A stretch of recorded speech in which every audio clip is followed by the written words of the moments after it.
두 번째 문단 보실까요?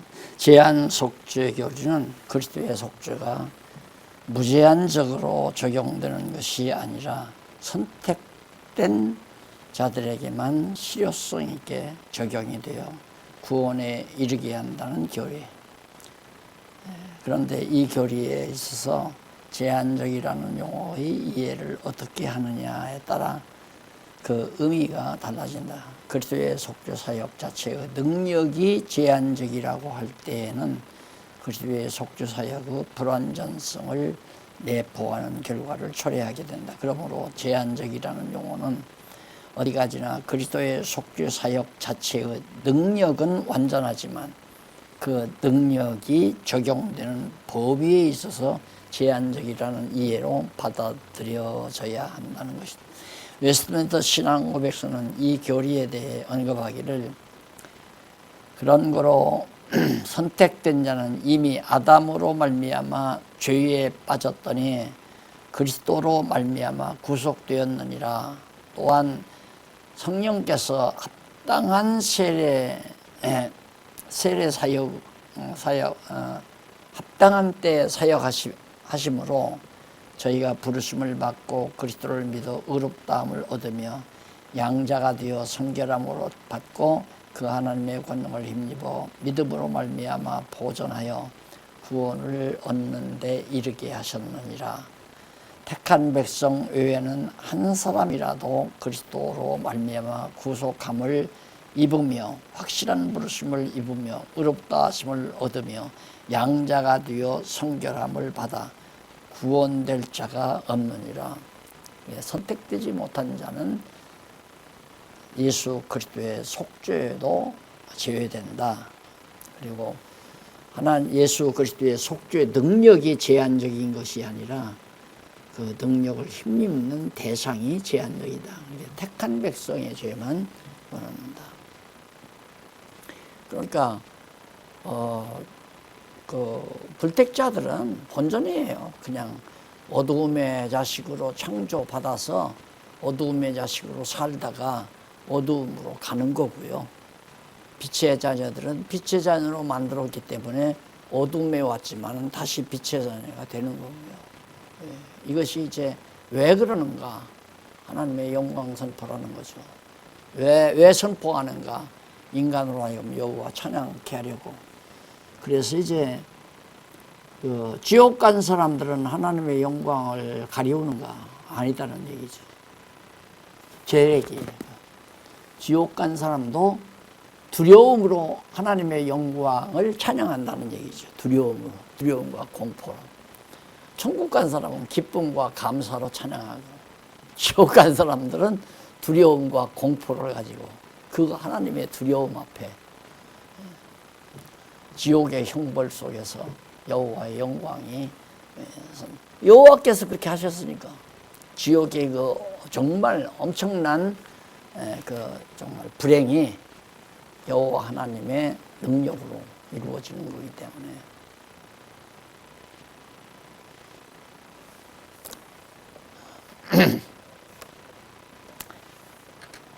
우리가 그 정말 좋은 일, 아름다운 좋은 것도 감탄을 하지만은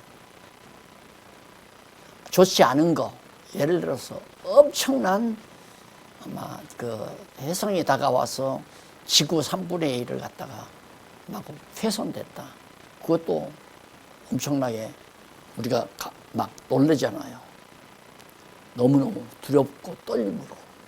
그런 것들이 이제 하나님 앞에서 지옥 백성들이 보내는 찬양이고, 하나님의 백성들은 감동 속에서 찬양하는 거예요. 이 세상 모든 만물이 하나님의 영광 가리울 대상은 아무도 없어요. 가리울다 못 가리고, 공산당들이 와서 예배당, 교회당 문 다 철거하고, 예배, 성도들 모이지 못하게 한다고 해서 하나님의 영광 가리우는 게 아니고 그것도 다 하나님의 영광을 선포하는 한 과정이지. 이제 이쯤만 이제 생각을 해도 이제 우리의 생각이 좀 막 많이 열리잖아요. 사고가. 그래서 이제 옹졸한 생각이 자꾸 사라지고 편협적인 생각이 자꾸 없어져 버리고 이건 좋고 이건 나쁘고 그건 내 생각이지. 하나님 볼 때는 당신의 좋으신 뜻대로 다 한 건데 지옥도 좋아서 만든 거고 천국도 좋아서 만든 거고 기쁘신 뜻대로 기뻐서 만든 건데 그걸 우리가 지옥은 싫고 천국은 좋고 이렇게 막 갈라치기 하는 것은 내가 심판자 역할을 하려고 하는 어리석은 생각이죠. 하나님 앞에는 다 정말 영광 선포의 도구로서 사용되는 거니까. 그래서 그 제일 밑에 웨스트민스터 신앙고백서는 이 교리에 대해서 그런 거로 선택된 자는 이미 아담으로 말미암아 거기 읽었나요? 빠졌더니 맞아요. 거기 읽었고 알미니안 두 번째 문단 71페이지 세속적 제한주 속죄는 교리에 반대하여 일반 속죄 교리를 내세워 속죄의 보편성을 주장하고 있다. 알미니안의 속죄의 보편성 누구나 다 죄를 용서해 주었다. 그런데 믿음으로 받아들이지 아니하니까 지옥 간다. 이제 이런 원리죠. 그 다음 밑에 밑에 문단 갈빈주의자들은 그리스도의 속죄의 능력에 대하여 효과 면에서나 사역 면에서 충족성과 완전성을 인정하고 뿐만 아니라 유효적으로 구원까지 보증하는 완전한 하나님의 절대적 능력으로 보는 것이다. 당연하잖아요. 하나님의 속죄의 능력이 제한적인 게 아니라 무제한적이니까. 그래서 내가 어제도 강의하면서 하나님이 죄인이라면 죄인이 되는 거고 하나님이 의인이라면 의인이 되는 거지. 그게 절대 주권적 능력이죠. 하나님께서. 죄가 있어도 하나님이 의롭다 하면 의로워지는 거. 그래서 가끔 내가 요셉 얘기도 하지만은 형제들이 요셉을 팔아먹은 것이 정말 하나님의 뜻을 잘 행한 거죠. 한 목사님 안 그래요? 하나님의 뜻을 잘해요. 예, 생각을 그렇게 이끌고 성경을 깨달으면 생각이 그렇게 가버려요. 그냥 왜? 하나님 중심으로 생각을 하니까 그러지. 인간 중심은 나쁜 놈들이지 그거. 예? 어린 동생을 그래 아무리 시기하고 질투한다고 해서 죽이려고 유다는 그대 죽이지 말자고 했기 때문에 하나님이 축복해서 유다에게 축복을 또 그런 식으로 자꾸 얘기를 해요. 설교가들이. 그러니까 참 목사님들이 주일날 강단에서 설교하는 거 들으면 저것 듣고 영혼이 살겠나 저런 얘기를 듣고 윤리적인 얘기, 도덕적인 얘기, 신비적인 얘기, 자기 체험담, 간증 이런 거 섞어가지고 얘기해가지고 영혼이 살겠느냐. 뭘 자꾸 욕심을 불러 일으키는. 아까도 말했지만 이거 내가 포기할 게 아니로구나. 목사님이 관심이 있네. 아이고 장로가 되시 하는데 이 한마디에 그냥 완전히 힘이 돋잖아요. 힘이. 그래서 더 교회에 충성하고 열심히 하고.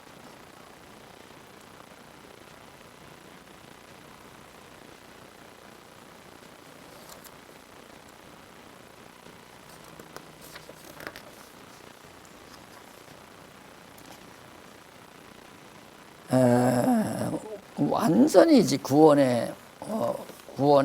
구원까지 완전히 보장하시는, 택해서 보장하시는 내용이 중요가 되죠.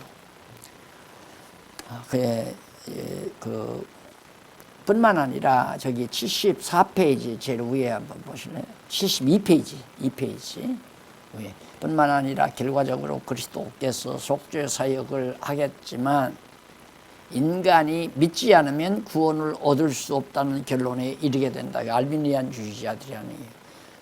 예수님은 전부 다 죄를 용서해 준다고 속죄 사역을 했는데 그걸 안 믿으니까 속죄했다고 믿지 않으니까 지옥 간다는 얘기죠.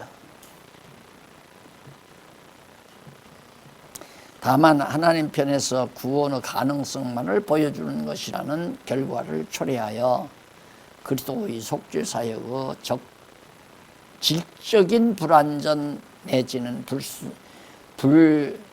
불충족성, 속죄 사역에 충족하지 못하다. 속죄했으면 천국까지 보내야 하는데,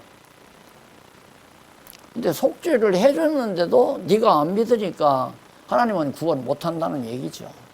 그러니까 그런 결함이 있는 말을 그 대학자들이 그래, 웨스트민스터에 모여가지고, 인간은 인간 중심으로 생각하면 공통점이 되죠. 상식적으로, 합리적으로, 요즘 상식 합리라고 얘기하잖아요. 맞아요. 그렇게 되면. 그래서 교회도 이게 상식선에서 합리적으로 투표를 해가지고, 이 사람은 표수가 많이 얻었으니까 장로가 되고, 당신은 표 모자라니까 3분의 2가 안 나왔으니까 장로 못 된다. 그 말에 할 말을 있는 거죠. 할 말을. 그러니까 도리어, 나는 장로, 이제 뭐 교회 그냥 되는 대로, 그러다가 낙심하면 안 나오는 거고, 이런 것이 이제 지금까지 해나온 교회에서.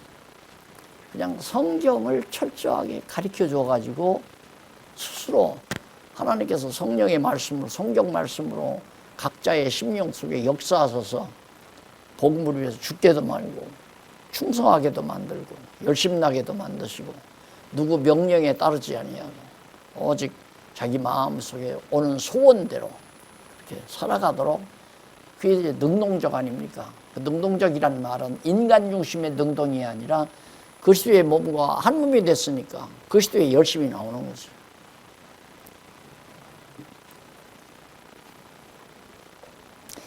우리는 여기에서 그리스도의 그 두 번째 문단 72페이지 위에서 7절, 우리는 여기에서 그리스도의 속죄가 질적인 충족 내지는 완전성을 가진 속죄인가, 그렇지 않으면 그리스도의 속죄가 양적인 완전 내지는 충족성을 가진 속죄인가 하는 물음 앞에 어느 하나만을 선택해야 한다. 왜냐하면 사실에 있어서 이 둘이 같이 병립할 수는 없기 때문이다. 두 논리가 같이 병립할 수 없잖아요. 하나는 옳고 하나는 그런 거지. 결국은 하나님의 절대 주권성에 충족한, 모자람이 없는 완전한 그런 속죄 능력을 지니고 있다는 얘기를 그래서 쭉 그걸 설명한 내용입니다. 그래서 저기 하나 제한적인, 제일 위에 73페이지 제일 위에 그리스도의 속죄가 제한적이냐 무제한적이냐 하는, 또는 질적 제한이냐 양적 제한이냐 하는 모든 문제 역시 속죄라는 그리스도의 사역이 어떻게 이해되고 어떠한 차원에서 설명이 되어야 하느냐에 따라서 나타나는 결과라고 할 수 있다. 이 같은 문제들은 모두가 그 내용은 상반된 의미를 띠고 있으나 그 근거는 인간의 죄의 해결을 통한 구원에 있다는 점에서 공통점을 가지고 있는 것이다. 그러니까 결과적인 것은 인간의 구원 문제고 동기나 방법적인 면에서는 영 딴판 아니에요. 딴판. 근원 면에서는 하나님의 예수 그리스도의 속죄 능력이 무엇이 아니냐 제한이냐.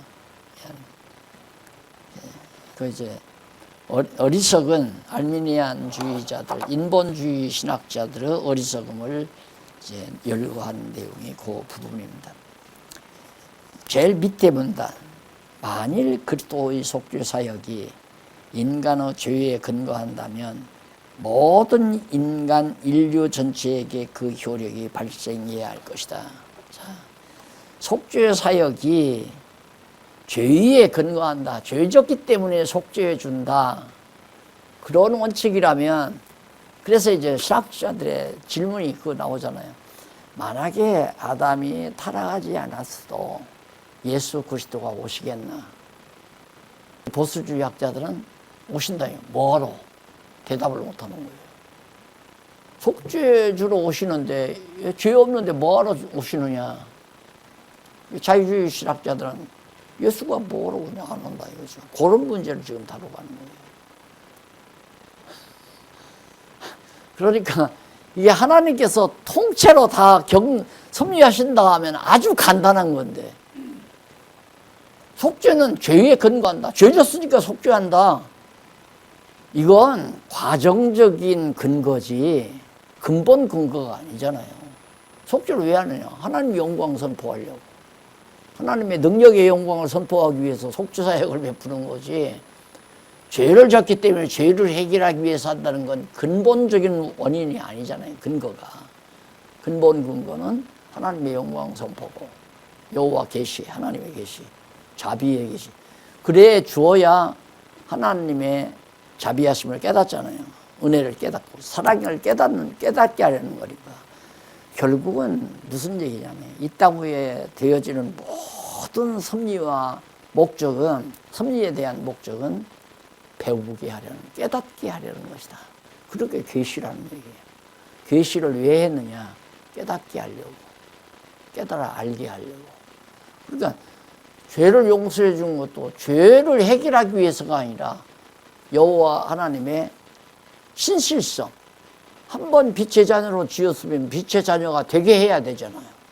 그러니까 빛의 자녀가 돼야 되는데 타락해서 불순종가에 가뒀으니까 그걸 벗겨줘야 빛의 자녀가 될 거 아니에요.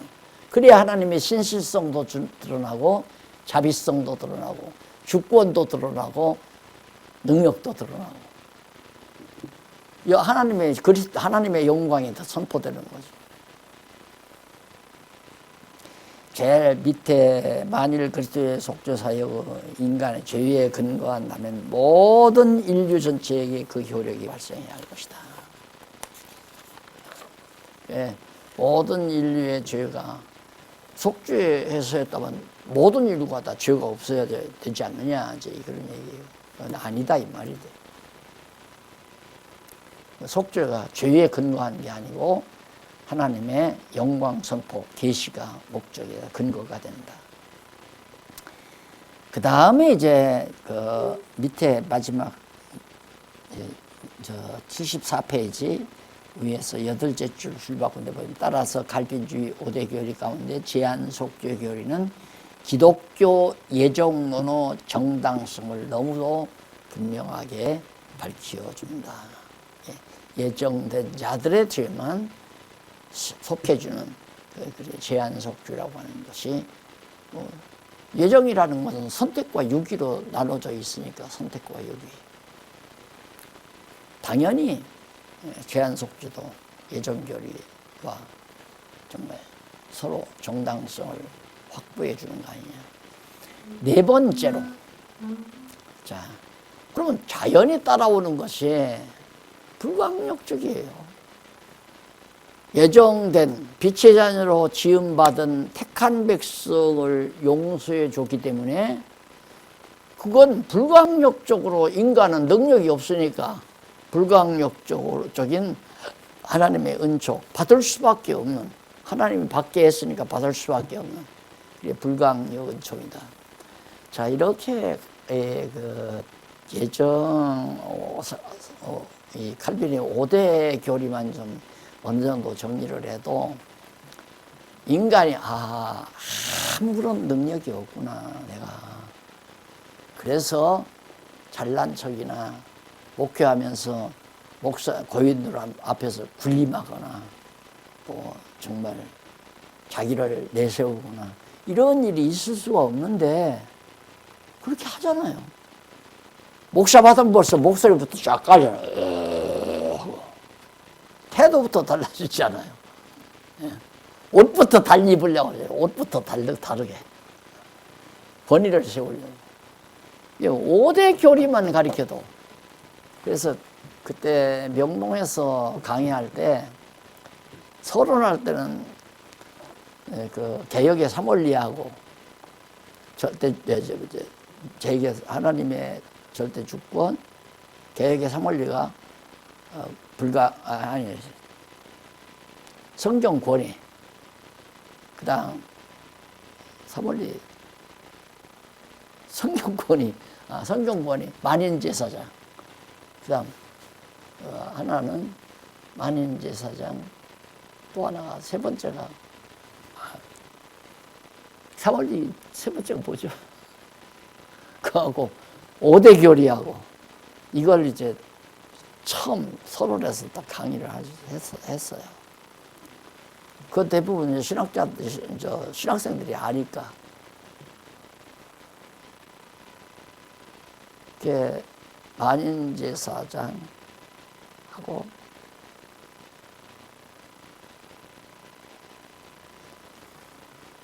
성경권이 만인제사장. 하나가 생각이 안 나네. 하도 사용을 안 하니까 이제는. 그건 너무 흔해 빠진 거라서. 5대 교리를 여기서 사용하는 거죠. 불가항력적이라는 건 뭐, 그러니까 이런 것을 제대로 한국교회가 가르쳤으면 성령 받으라! 이 짓을 안 했을 거예요. 막 성령 달라고 막 기도하라고. 주만하면서 막 고함 치면서 성령 받으라고 난리를 치고. 금식하면서 처리하면서 막 은혜 받으려고. 은혜라고 하는 건 불가항력적으로 받게 되어 있는 건데 내가 고함 친다고 은혜를 받는 것도 아니고 뭐 금식한다고 해서 은혜 받는 것도 아니고 산에 가서 매달린다고 해서 은혜를 받는 것도 아니고 그 부흥사들이 나는 어느 기도원에 가서 소나무 뿌리 3개를 뽑고 나니까 능력을 받았다고 이런 소리에 성경을 모르니까 다 넘어간 거예요.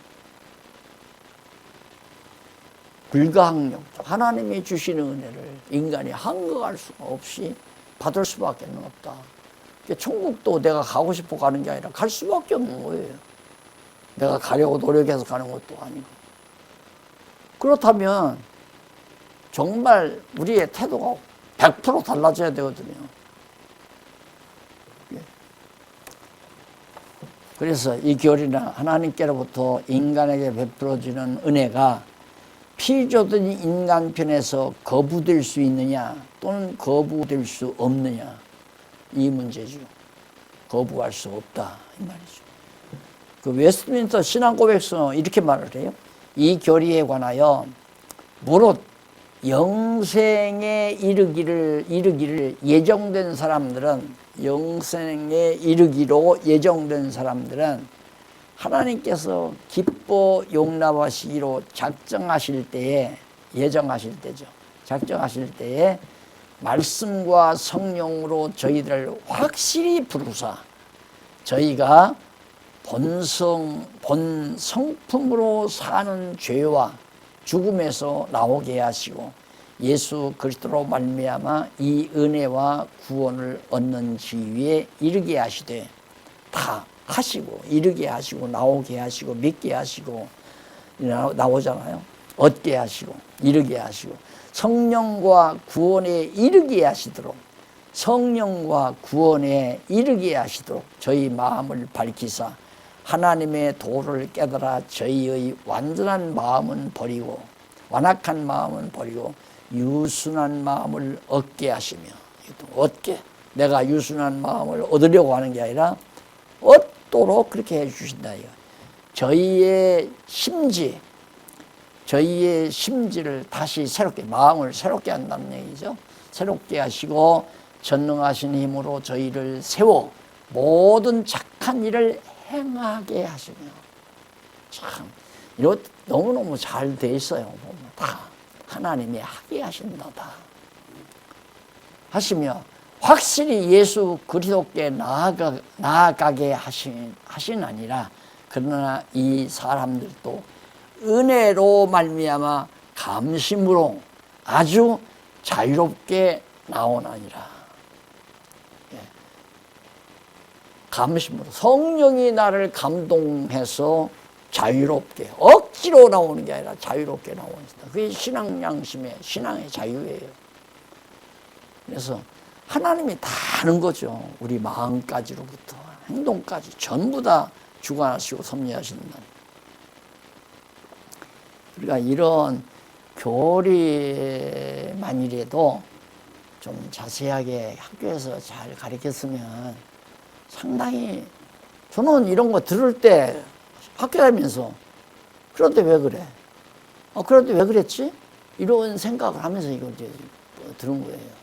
그러다 보니까 이제 역으로 생각을 하다 보니까 인간 중심에서 하나님 중심으로 돌아가 버린 거죠. 그 종교계의 사모님이 성경 권위 아닌가? 야, 성경 권위 최고다.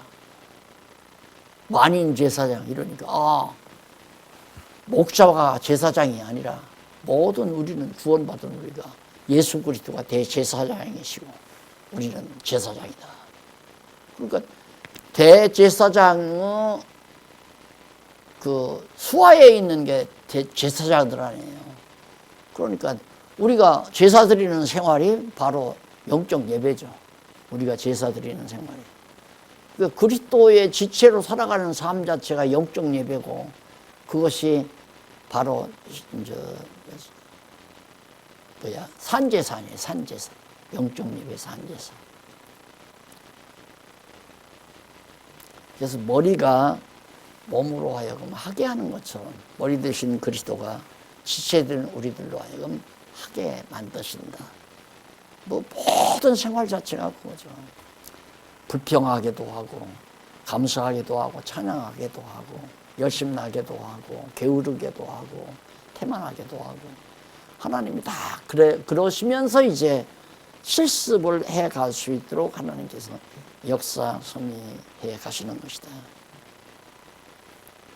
아까도 사석에서 그런 얘기 했지만, 한국이 6.25 동만 치고 나서 완전히 잿더미에서 이제 몇십 년밖에 안 지났는데 이렇게 세계 경제대국이 된다는 것이 누가 경제정책을 잘해서 웃기는 얘기예요. 주변 환경을 하나님이 그렇게 만들어서, 일본이 달리 부자 됐네. 6.25 때 군복 장사해가지고 군복 만들어서 한국에다 팔아먹어가지고 부자 됐다고 그러잖아요. 그때부터 자리 잡아가지고 우리보다 미리 앞서서 발전한 거죠. 그렇게 경제적 잘했으면 지금도 한국보다 앞서서 해야 하잖아요. 근데 묘하게 하나님께서 역사 섭리를 해가니까 한국이 점점 발전하고 이렇게 해서 했는데, 이게 꼭 복이냐? 하나님은 복이 되게도 하고 저주가 되게도 해요. 돈을 복이 되게도 하고 저주가 되게도 하고. 한국교회적으로 올 때는 경제발전 자체가 한국교회를 완전히 부패하게 만드는 요인이 됐죠. 그럼 뭐 저주냐? 아니죠. 부패했으니까 저주 아니냐? 거기까지만 보면 저주 같지만 이 과정을 거치면서 이러면 안 되겠구나 하는 것을 깨닫게 하시는 거란 말입니다. 아무리 교회가 돈이 많아도 돈 가지고 서로 싸우고 교회 재산 가지고 분쟁하고 이러면 망하는구나 하는 걸 깨달아 알게 하고, 교회라고 하는 것이 돈이 많아야 부흥되는 것이 아니라는 것도 깨닫게 하고, 교회는 하나님의 말씀 토대 위에 견고하게 지어가야 된다는 걸 깨닫는다면 도리어 돈 많았던 게 도리어 보관이에요. 그러니까 불신자, 불택자들은 돈 많은 것이 저주고, 택자들은 돈 많은 것이 저주 같지만은 복이 되는 거고. 결국 깨달아. 그게 솔로몬이 돈이 많으니까 타락했잖아요. 그것까지만 보면 저주죠. 그러나 솔로몬이 그걸 통해서 천하만사가 다 헛되지만 여호와 하나님 경외하는 것이 인간의 최고의 본분이다. 그걸 하나 깨닫잖아요. 보관이에요. 그러니까 택자들은 가난해도 복이고 부여해도 복이고, 불택자들은 가난해도 저주고 부여해도 저주가 되고.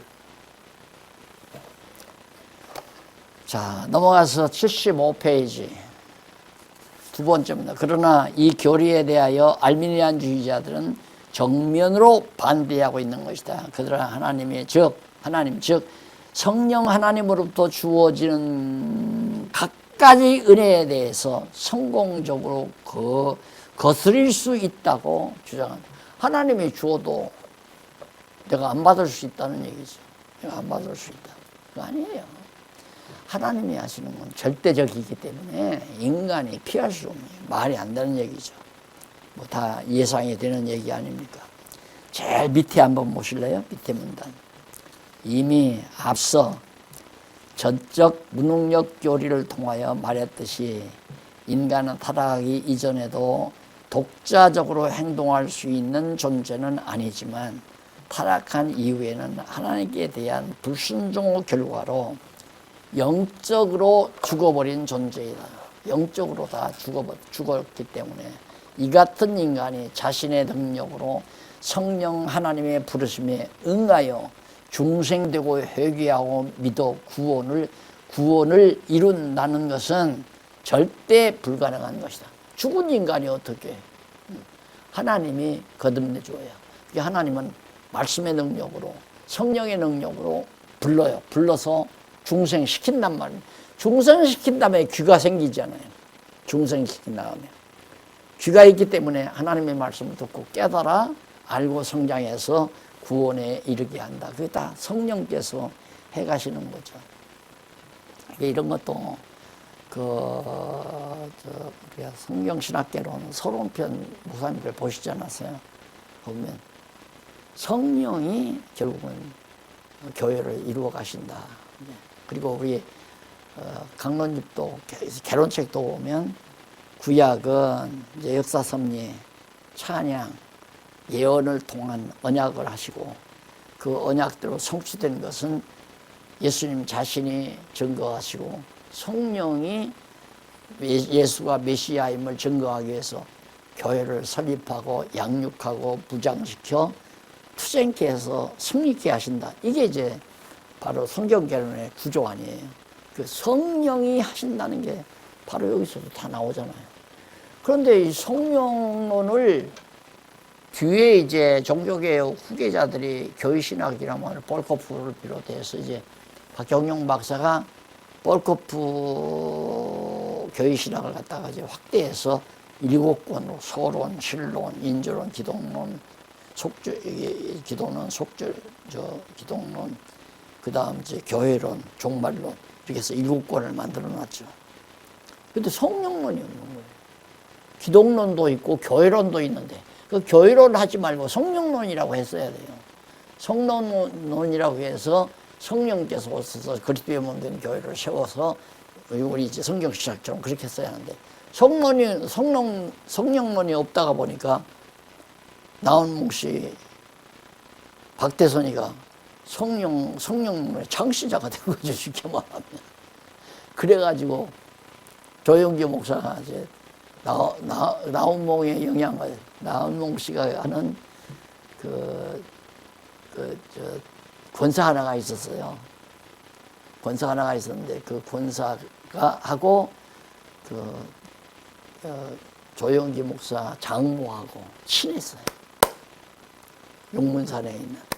그래가지고 이제 그 장모가 되는 분이 이제 조영기 목사한테 성령 그걸 전수해가지고 조영기 목사가 성령의 대사도로서 사역을 하는 거죠.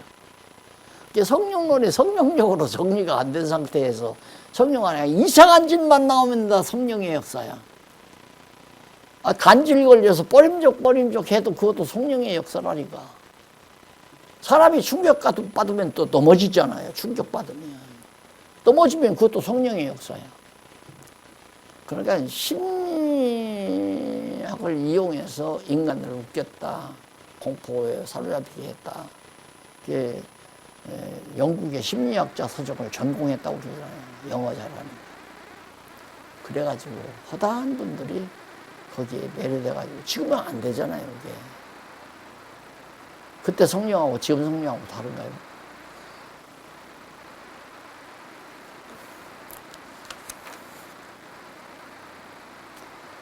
그래서 인간이 그 두 번째 문단 보실래요?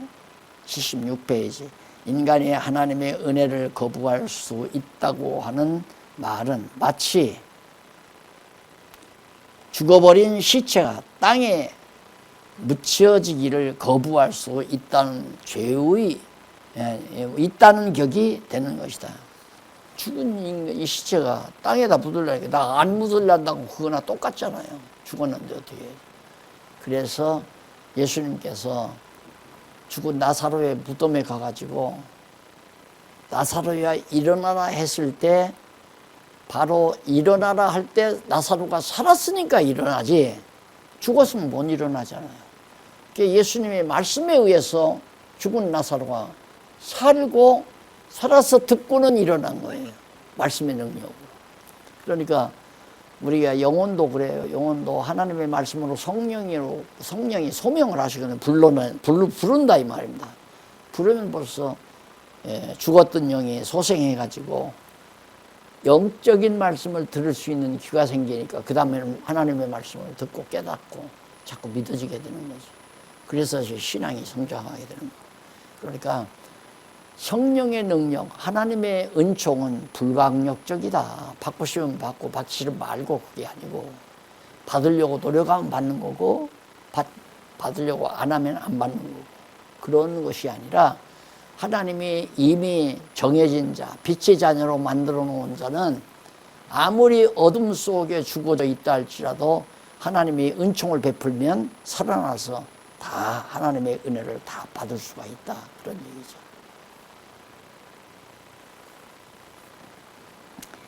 그 다음에 이제 이쪽 넘어와서 77페이지 제일 위에 두 번째 줄 보면 하나님은 능력에 있어서 상대적일 수 없다. 더욱이 실패자이실 수도 없다. 근데 보통 그 유명한 신학자가 그랬잖아요. 하나님은 첫 창조 실패했다. 첫 창조는 실패하고 재창조 지으면 성공한다.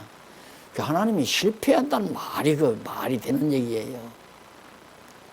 이게 모든 게 정리가 안 되니까, 이게 퍼즐이 맞지를 않으니까 그런 얘기를 뇌까린 거거든요. 하나님께서 인간의 거부 행위에 의하여 계획에 차질이 있다고 할 수 있겠는가? 차질이 있을 수 있겠는가? 없다 이 말입니다. 하나님은 당신의 계획대로 모든 일을 다 주권적으로 해나가는, 그것도 절대 주권적으로 다 계획대로 작정대로 다 이루시는 분이지, 인간이 거부하면 하나님이 차질을 생깁니다. 예를 들어 빚쟁이가 오늘 빚진 사람한테 찾아가서 돈 100만 원 찾아가지고 오늘 부도를 막아야 돼요. 100만 원을 갚아야 회사를, 작은 기업이지만 운영해 나가는데, 그 운영하는 가부가 회사가 망하느냐 흥하느냐가 빚을 줄 사람이 가서 빚을 받아야 된다 이 말입니다. 그런데 사장이 가서 돈 넣는다고 하니까 돈 없다고 배째라고 안 준다. 그러면 부도나는 거 아니에요. 하나님을 그런 식으로, 그런 상대자로 모든 사람들이 생각을 하고 얘기를 하다 보니까 꼬이고 그렇게 얘기를 하면 다 수긍을 해요. 맞아. 그 장로교 교인들 예정론 믿는 사람들이 정신 나간 사람들이야. 돈이 없더러 정신 나갔다고 그러는 거예요. 어떻게 인간이 호응도 안 하는데 하나님이 우리를 구원하냐? 우리가 믿고 애쓰고 간절히 사모해야 문을 두드리라고 그랬으니까 문을 두드리고, 응? 그래야 하나님이 우리를 구원해 주지. 가만히 있는데 구원해 주느냐? 상식적으로 맞는 얘기 같으니까. 그래서 감리교도 존재하는 거예요. 성결교도 존재하고. 장로교도 다 그렇게 가르쳐도 존재하잖아요. 근데 정말 성경대로 바르게 가르치는 날들이 2단, 3단 해가지고, 박 목사님, 하나님을 죄의 조성자라고 한다. 이래가지고 막. 그래서 내가, 그래, 하나님은 정죄자로서의 죄의 조성자다. 내가 그렇게 얘기를 했지. 날 2단, 12 한다고 쫓아와가지고, 날들어 그런 얘기를, 죄의 조성자가 하나님이냐, 그랬다고. 아니, 그러면 하나님이 없는데도 죄라는 게 존재합니까? 내가 물어보니까 안 하죠. 그래. 그럼 뭐 얘기 다 끝났구만.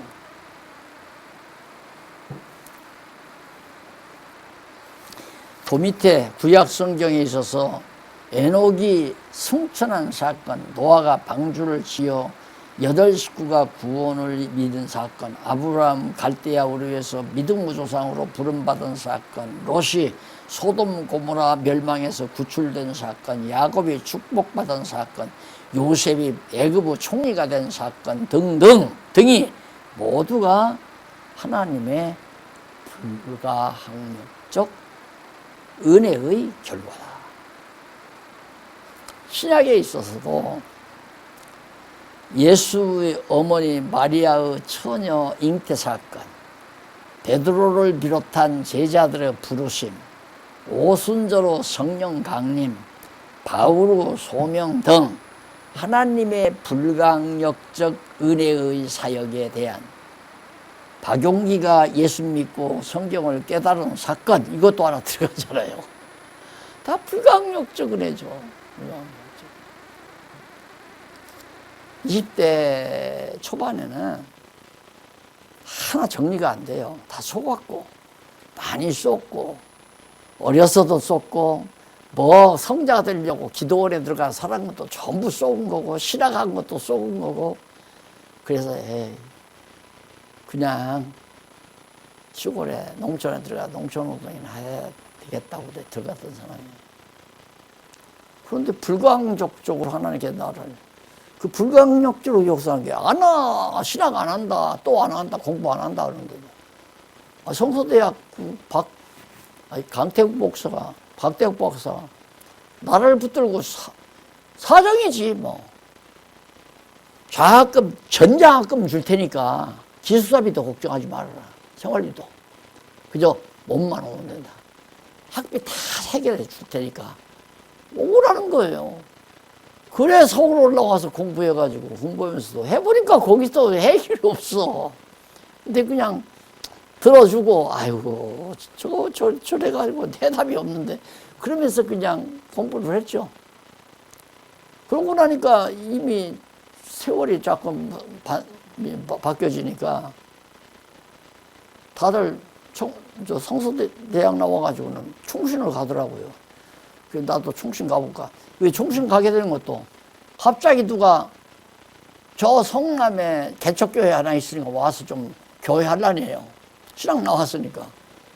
그래서 가서 해봤죠. 하다가 기왕이면 목사가 돼야 되겠다 싶어가지고 충신을 간 거 아닙니까. 그러다 보니까 여기까지 온 거예요. 이게 불가항력은 청이죠.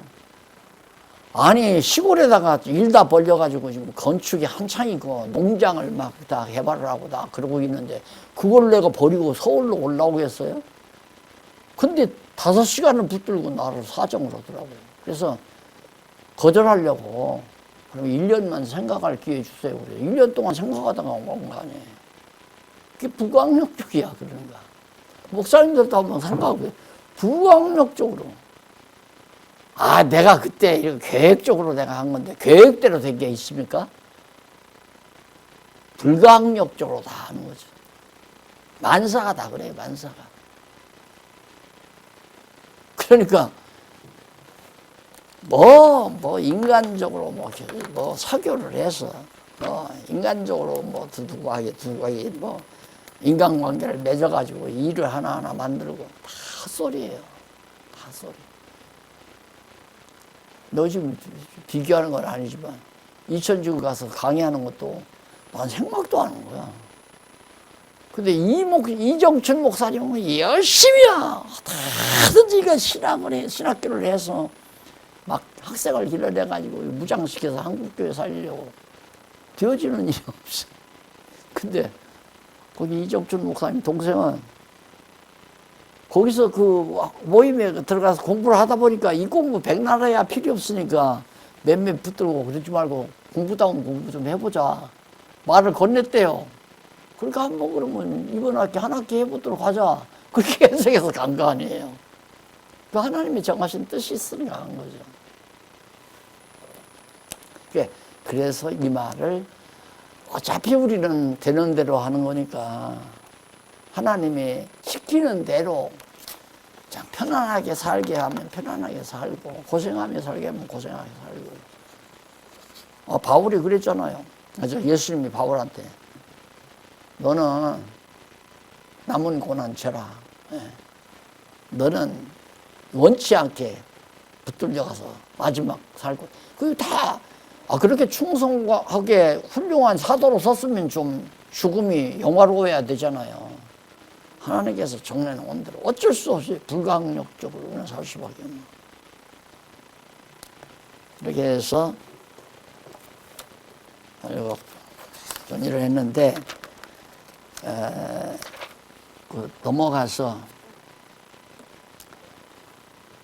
78페이지 제일 위에 줄 불강력적 은혜 교리는 하나님의 절대 주권적 사역에 근거하여 이해되고 그 의미가 정립되므로 예정론의 당위성을 더욱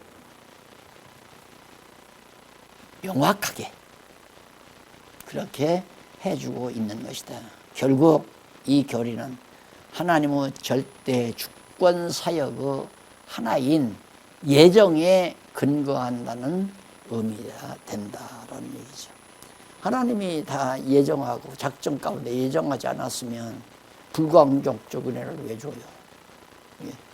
하나님께서 작정하신 뜻대로 이루기 위해서는 불가항력적으로 은혜를 베풀어서 구원해 주어야죠. 그래서 네 번째 불가항력적 은총 교리도 예정론을 정당화해 주는 귀한 교리다. 그렇게 맺어줍니다. 자, 다음 시간에는 다섯 번째 궁극적 구원 교리와 이어서 성경적 정당성으로 이어가 보도록 그렇게 하겠습니다. 미리 보시면 좋겠습니다. 기도하십시다.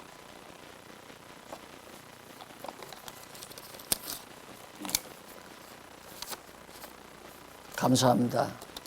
오늘도 사랑하는 동역자들 그리고 진리를 사랑하는 많은 지체들과 함께 비대면으로 주의 말씀을 나눌 수 있게 하신 것을 감사합니다. 아무리 생각해 보아도 정말 하나님의 놀라우신 그 은총을 우리가 거부할 수 없이 받아들이게 된 것이 얼마나 감동적이고 감사한지 알 수 없습니다. 이 놀라운 진리가 많은 영혼들에게 평안함을 주고 체임을 허락하는 귀한 날이 올 수 있도록 역사하시옵소서. 예수님 이름으로 기도드립니다. 아멘.